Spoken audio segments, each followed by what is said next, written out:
Accuracy, balance, credibility, यो हो ABC news. म अमीर। कार्यक्रम हो अपरेसन बिग न्यूज। सत्य समाचार खोज्ने, तथ्य प्रस्तुत गर्ने र प्रस्तुतिलाई सन्तुलित बनाउने हाम्रो प्रतिज्ञा हो। यही प्रतिज्ञा पूरा गर्ने खरो प्रयास हो अपरेसन बिग न्यूज। जनसरोकारका हरेक विषयलाई हामी बिग न्यूज बनाउँछौँ र हरेक बिग न्यूजको अन्तर्कथा खोज्दै दर्शकका अगाडि अपरेसन गर्छौँ। फरक समाचार र गहिरो समाचार दिने हाम्रो प्रयास निरन्तर जारी छ। 2/3 मत प्राप्त सरकारको नेतृत्व सम्हालेको नेपाल कम्युनिस्ट पार्टी नेकपाको स्थायी समिति बैठकबाट हुने निर्णयले मुलुक र जनताको पक्षमा पक्का प्रभाव पर्छ। तत्कालीन नेपाल कम्युनिस्ट पार्टी माओवादी केन्द्र र नेपाल कम्युनिस्ट पार्टी एमाले बीच एकीकरण भएर बनेको नेपाल कम्युनिस्ट पार्टी नेकपा यति बेला सबैको केन्द्रमा छ। पार्टी र सरकारले लिने हरेक गतिविधि र निर्णयले मुलुकको मार्ग निर्देश गर्ने गर्छ। सरकारको समेत नेतृत्व गरेको नेकपाले कसरी पार्टी र सरकार सञ्चालन गर्छ भन्ने आम चासोको विषय बनिरहेको छ। तर यो पार्टीभित्र पार्टी एकीकरण घोषणाको करिब 8 महिना पुग्नै लाग्दा पार्टी नेतृत्व र सरकारप्रति स्वयं नेता तथा कार्यकर्ताको आरोप प्रत्यारोप चलेको छ। 1 हप्तासम्म चलेको स्थायी समिति बैठकमा नेतृत्व, सरकार र गुटगत पक्षकै खुलेरै बहस भयो। नेकपाको चिरफार गर्दैछौँ आजको कार्यक्रम बिग न्यूजमा।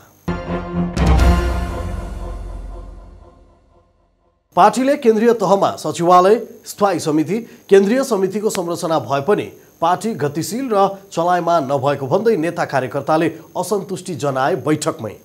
एकतासँगै 9 सदस्यीय पार्टी सचिवालयले पार्टीका अत्यावश्यक कार्यमा निर्णय गर्दै आएको थियो। सचिवालयले गरेका कतिपय निर्णयहरू तल्लो कमिटीमा ल्याएर छलफल र पारित गर्नुपर्ने भन्दै पार्टी नेतृत्वमाथि नै स्थायी समिति सदस्यहरूले माग गरेका छन्। अन्ततः पटक पटक तोकिँदै र स्थगित हुँदै आएको नेकपाको तेस्रो स्थायी समिति बैठक मङ्सिर मसान्तमा सुरु भयो।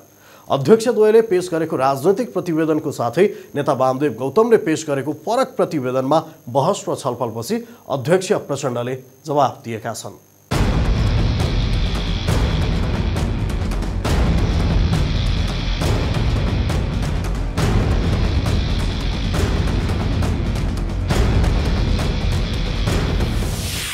मङ्सिर 29 गतेदेखि पार्टी केन्द्रीय कार्यालय धुम्बाराहीमा सुरु भएको नेकपाको स्थायी कमिटी बैठकमा पार्टी अध्यक्षद्वय केपी शर्मा ओली र पुष्पकमल दाहाल प्रचण्डले संयुक्त रूपमा 22 पृष्ठको राजनैतिक प्रतिवेदन पेश गरे। बैठकमा स्थायी समिति सदस्य वामदेव गौतमले छुट्टै 16 पृष्ठको प्रतिवेदन पेश गरे। नेतृत्वको प्रतिवेदन अध्ययन गर्न समय दिएर अर्को बैठक पुस 2 गते बोलाइयो। अध्यक्ष द्वयको प्रस्तुत प्रतिवेदनमाथि पार्टी, सरकार र समसामयिक राजनीतिक परिस्थितिको आफ्नो धारणा लिखित र मौखिक रूपमा आए। बैठकमा बोल्ने अधिकांश नेताहरूले पार्टी नेतृत्व र सरकारको कार्यशैलीप्रति तीव्र असन्तुष्टि पोखे। विशेष गरी बोल्ने सदस्यले पार्टी एकीकरणको लामो समयसम्म पनि तल्ला समितिसम्म एकीकरणको परिणाम पुष्टि हुन नसकेको बताएका थिए। पार्टीमा करिब 8 लाख कार्यकर्ता भूमिका विहीन भएको, प्रदेश कमिटी निर्माण गर्दा कुनै मापदण्ड नबनाइएको, सरकारले काम गर्दा पार्टीसँग छलफल नगरेको, सरकारका काम प्रभावकारी हुन नसकेको भन्दै चर्को आलोचना गरेका थिए। विशेष गरी यो पार्टी एकीकरणपछि 7 महिनासम्म पनि पार्टीका कमिटीहरूको सङ्गठनहरूको एकीकरण नहुनु त्यो एउटा गम्भीर कमजोरीको रूपमा बैठकमा बोल्ने साथीहरूले अँग्याउनु भएको छ। त्यसलाई छिटो गर्नु पर्थ्यो। 7-8 लाख मान्छेहरू चाहिँ पार्टी सदस्यहरू कामविहीन भए, जिम्मेवारीविहीन भए। तर कमिटीहरूको निर्माण गर्दाखेरि चाहिँ एउटा मापदण्ड, कस्तो व्यक्तिलाई ल्याउने, कस्तो व्यक्तिले नल्याउने भन्ने एउटा मापदण्ड बनाउनु पर्थ्यो। मापदण्ड नबनाइकन पनि कतिपय नियुक्तिहरू खास गरी प्रदेश कमिटीमा त्यस्तो सिफारिसहरू आएका छन्। त्यसलाई सच्याउनु पर्छ। खास गरी सरकारको तर्फबाट अलिक ज्यादा यो चाहिँ सामूहिकताको अभाव देखिएको, पार्टीसँगको कन्सल्टेसन छलफलमा अभाव देखिएको, अलिकति सरकार आफ्नो बाटोमा हिँडेको छ, पार्टी आफ्नो बाटोमा हो कि जस्तो देखिएको छ। त्यसलाई मिलाउनुपर्छ, संयोजन गर्नुपर्छ भन्ने जस्ता कुराहरू यो क्रममा उठेका छन्। पर्याप्त छलफल र बहस बिनै केन्द्रीय कमिटी, स्थायी कमिटी र प्रदेश कमिटी निर्माण गर्ने सचिवालयको निर्णयप्रति पार्टीमा विरोध हुँदै आएको थियो। कतिपय योग्यता नपुगेकाले पनि बढी जिम्मेवारी पाएका राम्रा भन्दा पनि हाम्रा आफ्ना व्यक्तिले प्राथमिकता पाएको भन्दै शीर्ष नेतृत्वले तीव्र असन्तुष्टि जनाएका थिए। आगामी दिनमा राजनीतिक साङ्गठनिक निर्णय गर्दा सचिवालयको निर्णय स्थायी समिति वा केन्द्रीय समितिले अनुमोदन गरेपछि मात्र कार्यान्वयन गर्नुपर्ने माग नेकपाका नेताको छ। प्रणालीलाई स्थापित गर्दा सचिवालयले दैनिक कामहरू गर्ने हो, तर चाहिँ राजनीतिक साङ्गठनिक निर्णय गर्ने कुरा चाहिँ पार्टी स्थायी कमिटी केन्द्रीय कमिटीमा नै लानु उपयुक्त हुन्छ। त्यस्तै सचिवालयले गरेका निर्णय पनि यो स्थायी कमिटीले अनुमोदनको निम्ति ल्याउनुपर्छ भन्ने कुरा पनि त्यहाँ आएको छ। शीर्ष तहमा पार्टी एकता भएको भए पनि नेता कार्यकर्ता बीच भावनात्मक रूपमा एकता हुन नसकेको भन्दै पार्टीलाई जीवन्त र प्रभावकारी बनाउनु पर्ने धारणा राखेका थिए। संगठनात्मक असन्तुष्टि, गुनासा र विवादहरू त छन् नै पार्टीमा। कतिपय सदस्यले वैचारिक र सैद्धान्तिक विषयमा समेत पार्टी स्पष्ट नभएको धारणा राखे।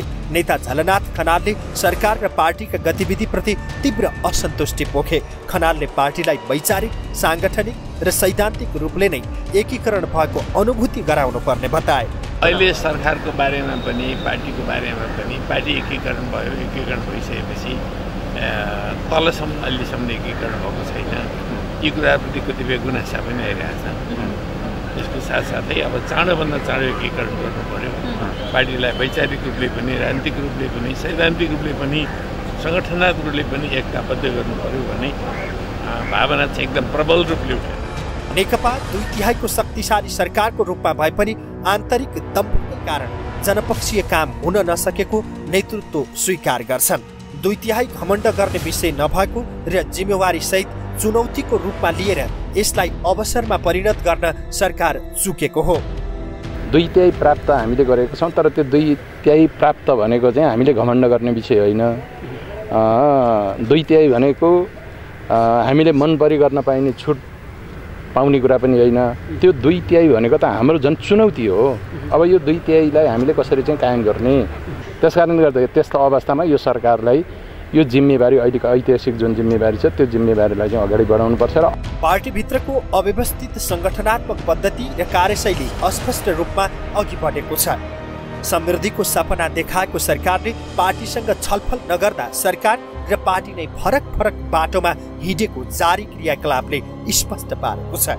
बैठकमा नीति, नियम, विधि, पद्धति र प्रणालीको विषयमा स्थापित गर्ने प्रतिबद्धता आउनुको साटो उल्टै विवादको बहस बन्यो। आन्तरिक समस्यालाई समाधान गरी पार्टी र सरकार गर्ने कार्यप्रगतिमा लाग्नुपर्ने देखिन्छ। पार्टी र सरकार प्रतिका असन्तुष्टिलाई सम्बोधन गर्दै सुझावलाई समेटेर राजनीतिक प्रतिवेदनलाई साझा बनाई कार्यान्वयन गर्न नेकपालाई चुनौती छ। एबिसी रिपोर्टर विक्रम रत्न, काठमाडौँ।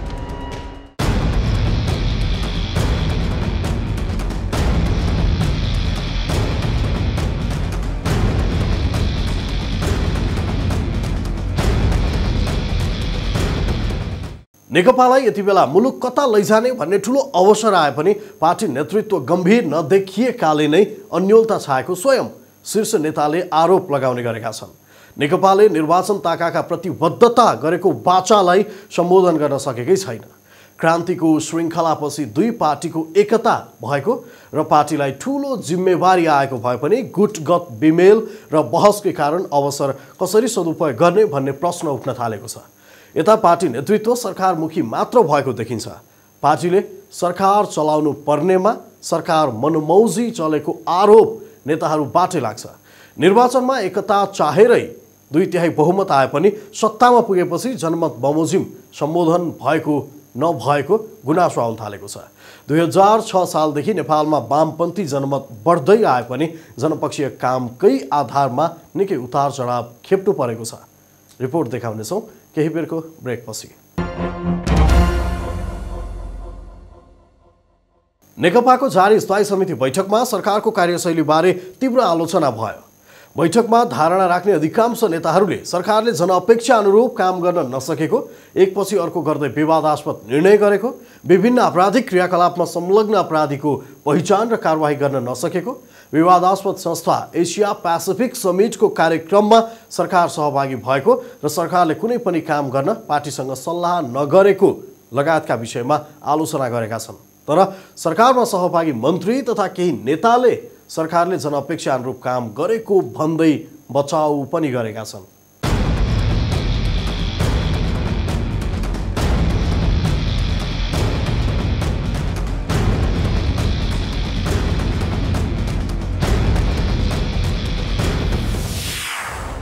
बैठकमा सरकारका मन्त्री सरकारको खुलेरै बचाउमा उत्रिए। सरकार नीति निर्माण र योजनाको कार्यान्वयनका लागि आधार बलियो बनाउन लागिरहेको बताए। उनीहरूले सरकारका सुरुवाती महिना परिणाम भन्दा पनि योजना तर्जुमा गर्ने भएकाले देखिने गरी अहिले काम नभएकाले दीर्घकालीन रूपमा ठुलै फाइदा पुग्ने तर्क गरे। अन्य विषयमा मौन भए पनि बैठकमा मन्त्रीले सरकार र आफ्नो कामको बचाउ खुलेरै गरेको बताउँछन् स्थायी समिति सदस्य रघुजी पन्त। उहाँले चाहिँ सरकारमा हामीले बसेर सकेसम्म राम्रो काम गर्ने प्रयत्न गरिरहेको भनेर सरकारको बचाउ गर्ने प्रयत्न गरिन्छ। बैठकमा सरकारको आलोचना गरिएको नभई नेताहरूबाट सरकारलाई सफल, परिणाममुखी र प्रभावकारी बनाउने विषयमा मात्र विचार व्यक्त भएको बताउँछन् प्रवक्ता नारायण काजी श्रेष्ठ। पार्टी एकतालाई सुदृढ गर्ने, पार्टी एकतालाई हर हालमा सफल पार्ने र यो सरकार जो ऐतिहासिक अवसर सहित छ यो सरकारलाई पनि कसरी सफल पार्न सकिन्छ, थप परिणाममुखी र प्रभावकारी कसरी गर्न सकिन्छ भन्ने कोणबाट आफ्नो ढङ्गले विचारहरू व्यक्त गर्नुभएको छ। प्रधानमन्त्री समेत रहेका अध्यक्ष केपी शर्मा ओलीले सरकार र पार्टीका बारेमा उठेका प्रश्नको उत्तर दिन बाँकी छ। महासचिव विष्णु पौडेलले भने सरकारको खुलेर बचाउ गरेका छन्। कतिपय नेताले भने मन्त्रीमण्डल हेरफेर गर्नुपर्ने प्रस्ताव समेत गरेका थिए। पार्टी नेतृत्वको समर्थन गर्ने नेताहरूले पनि सरकारको काम कारबाहीको विषयमा कडा टिप्पणी गरेका थिए।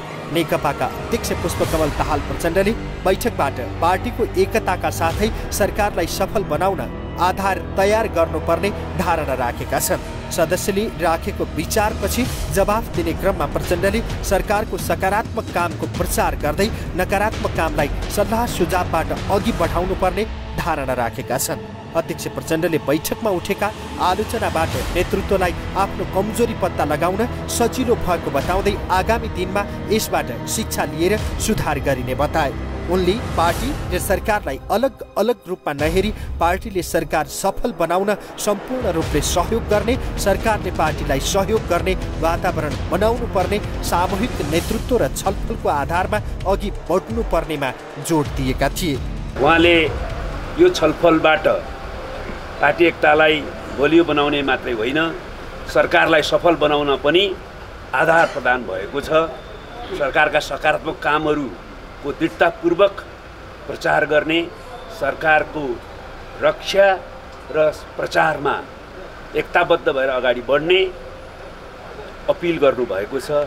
साथसाथै उहाँले यो बैठकमा व्यक्त विचारहरूलाई ध्यान दिँदा हामी नेतृत्वलाई आफ्ना कमजोरीहरू के छन् बुझ्न पनि मद्दत पुर्याएको छ र त्यसबाट हामीले सिक्दै शिक्षा लिएर सच्याउन अग्रसर हुनुपर्छ र हुनेछौँ पनि भन्नुभएको छ। र पार्टी र सरकारलाई अलग थलग रूपमा होइन, द्वन्द्वात्मक सम्बन्धको आधारमा पार्टीले सरकारलाई सफल बनाउन सम्पूर्ण रूपले सहयोग गर्ने र सरकारले पार्टीलाई सहयोग गर्ने वातावरण बनाउने र सामूहिक नेतृत्व र छलफलको आधारमा अगाडि बढ्न जोड दिनुभएको छ। र त्यसै गरी उहाँले यो पार्टी एकतालाई सुदृढ गर्ने र सरकार सफल बनाउने र नेपालको नयाँ ऐतिहासिक आवश्यकता अनुसार चाहिँ अगाडि बढ्ने सन्दर्भमा यो बैठक ऐतिहासिक महत्त्वको बैठक साबित हुने पनि विश्वास व्यक्त गर्नुभएको छ। प्रचण्डले बैठकमा सरकारले पार्टी चलाउने नभई पार्टीले सरकार चलाउने भन्दै परिणाममुखी नतिजा ल्याउन सरकारलाई सबैले सहयोग गर्नुपर्ने धारणा राखेका छन्। पार्टी र सरकारबीच सहकार्य र तालमेल नभएको अवस्थामा प्रचण्डले पार्टीले सरकार चलाउने विषयलाई निकै अर्थपूर्ण रूपमा हेरिएको छ।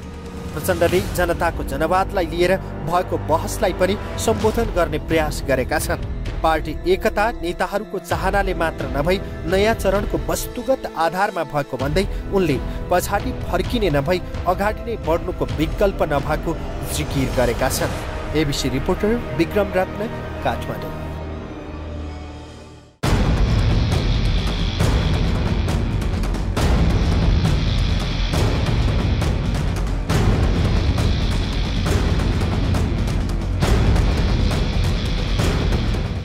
बैठकमा पूर्व पार्टीगत केही सङ्केतहरू देखा परेका थिए। विशेषतः ओली र माधव कुमार नेपाल समूह गुटका धारणा नेतृत्व लक्षित थिए।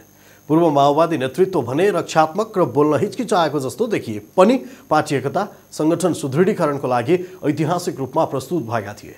प्रचण्डले बैठकमा आएका आलोचना र सुझावको आधारमा राजनैतिक प्रतिवेदनलाई परिमार्जन गर्ने र यसलाई नै एकताको प्रतिवेदन बनाउने धारणा राखेका छन्।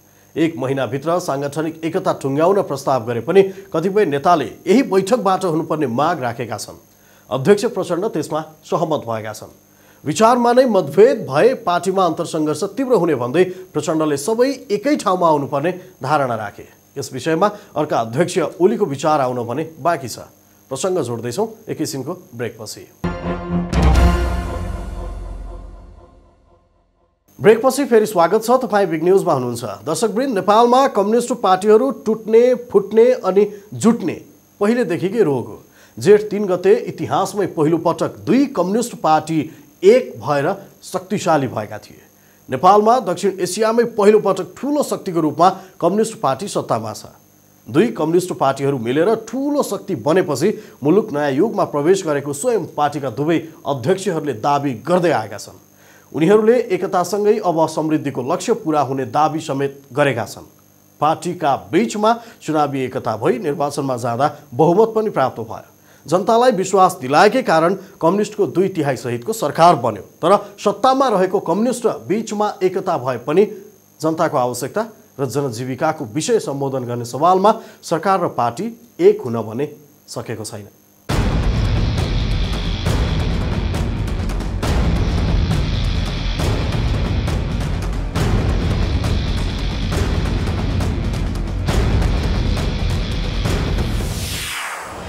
नेपालमा धेरै पटक कम्युनिस्ट पार्टीहरू फुटेका छन्।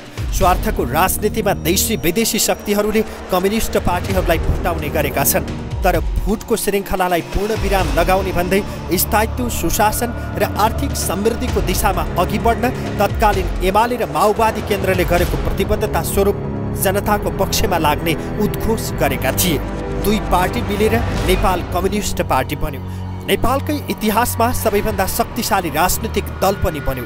तर पनि नेकपाले अहिलेसम्म पार्टी एकतालाई अन्तिम निष्कर्षमा अझै पुर्याउन नसक्दा बरु उल्टै नेकपाका नेताहरूबीच देखिएको असन्तोष देख्दा जनताको विश्वासमाथि कतै घात त गर्ने होइन यो पार्टीले भन्ने प्रश्न उब्जिएको छ।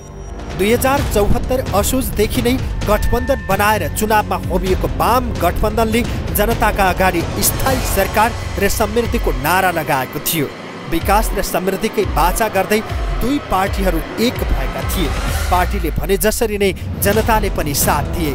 अब साथ दिने पालो नेकपा र नेकपा नेतृत्वमा बनेको सरकारकै हो। तर पनि सरकार र पार्टीको विषयमा विभिन्न खाले विचार, अन्तरसङ्घर्ष र अस्वस्थ प्रतिस्पर्धाको आडमा गुट उपगुटहरू मौलाउन थालेपछि पार्टीप्रतिको सर्वसाधारण जनताको समेत भरोसा कमजोर बन्दै गएको छ। इतिहासतिर फर्कने हो भने नेपालका कम्युनिस्ट पार्टीहरू जुटेको भन्दा पनि फुटेको इतिहास लामो छ। सैद्धान्तिक राजनीतिक विषयमा मतान्तर भन्दा पनि धेरैजसो व्यक्तिगत इगो, पद प्रतिष्ठा र अवसरकै कारण कम्युनिस्ट पार्टीहरू जुट्दै र फुट्दै आएका थिए। पार्टी स्थापनाको 69 वर्षमा कम्युनिस्ट पार्टीहरू झन्डै 2 दर्जनको सङ्ख्यामा विभाजन भएका थिए। 2006 सालमा स्थापना भएको कम्युनिस्ट पार्टीमा त्यसको 4 वर्षपछि नै विभाजनको बिउ रोपिएको थियो। विभाजनको पीडाबाट मुक्त हुन नसकेको र 2 अलग अलग विचारधारामा विभक्त कम्युनिस्ट शक्तिलाई एक बनाउन गत वर्ष केपी शर्मा ओली र पुष्पकमल दाहाल प्रचण्डले आँट गरेकै हुन्। सोही आँटले समेत पार्टी एक बन्न मद्दत मिल्यो।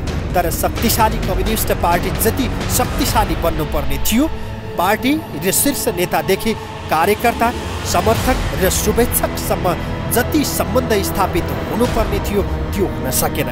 शक्तिशाली कम्युनिस्ट पार्टीको नेतृत्वमा 2/3 को सरकारले जनताका पक्षमा जति काम गर्नुपर्ने थियो त्यो सवालमा पार्टी नेतृत्व र सरकार नेतृत्व चुकेको छ।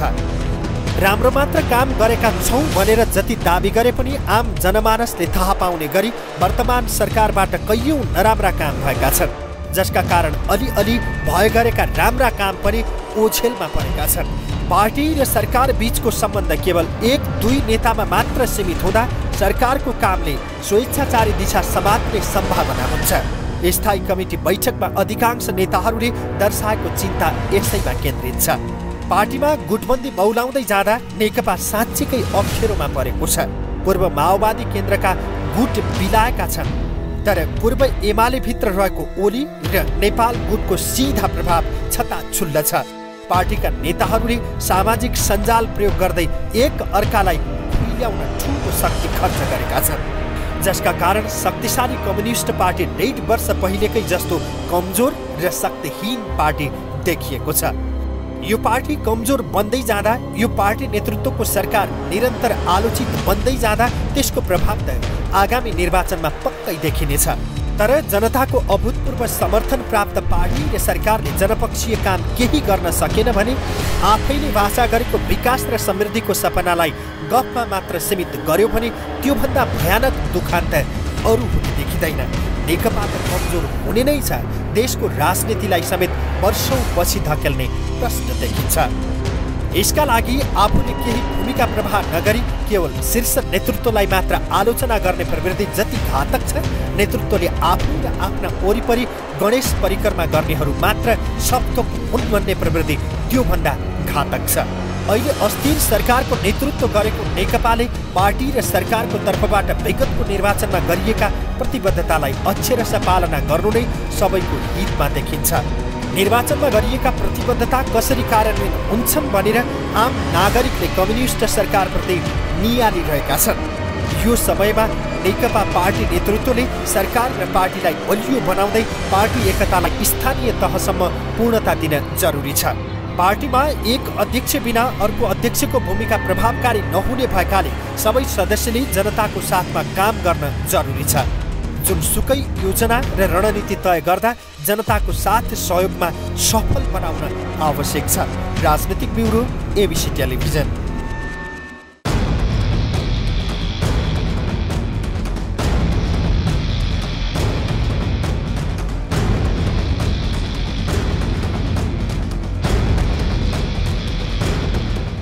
व्यक्तिवादी प्रवृत्तिले त कम्युनिस्ट पार्टीहरू छिन्न भिन्न भएका उदाहरण धेरै छन्।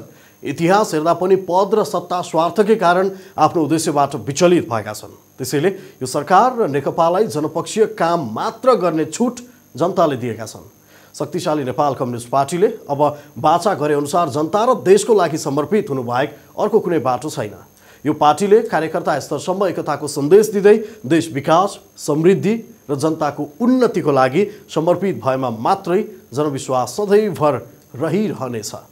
नेतृत्वले पेश गरेको प्रतिवेदनलाई सर्वसम्मतिले पारित गरी मुलुक र जनताको हितमा लाग्ने प्रेरणा मिले मात्र पार्टी अघि बढ्न सक्छ। यसका लागि नेतृत्वदेखि सबै नेताहरूबाट विवेकसम्मत निर्णय हुन आवश्यक छ। अपरेसन आज सकिन्छ, भोलि अर्को बिग न्युजको अपरेसन गर्नेछौँ। गाउँ, सहर र दुनियाँ बिउझाउने हाम्रो अभियान जारी छ। एबिसी न्युज तपाईँ हेर्दै गर्नुहोला। नमस्ते।